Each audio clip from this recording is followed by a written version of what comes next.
कल ईडी के वकील ने ये बात कही है। उन्होंने ये कहा कि केजरीवाल ने पूछताछ में ये बात कही, यानी कि ईडी की टीम ने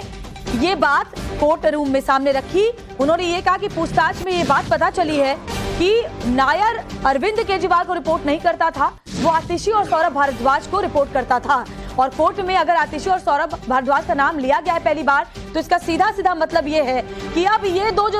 चेहरे हैं, आतिशी और सौरभ भारद्वाज, ये भी मुश्किल में घिर सकते हैं शराब नीति घोटाला मामले में। गौरव, अपनी बात पूरी करें आप। बिल्कुल, देखिए, मैं जो कहना चाह रहा था कि अगर आपको याद हो कि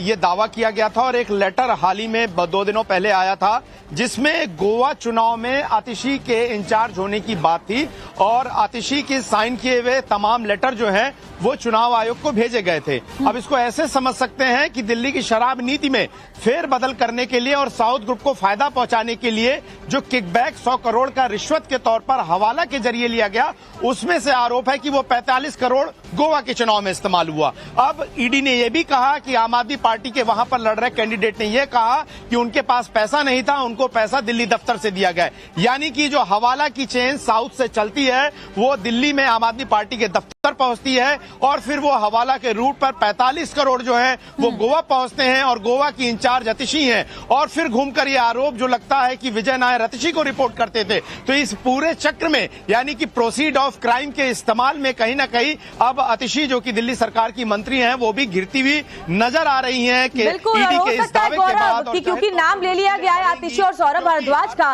तो ऐसे में ईडी की टीम इन दोनों से भी पूछताछ के लिए पहल कर सकती है।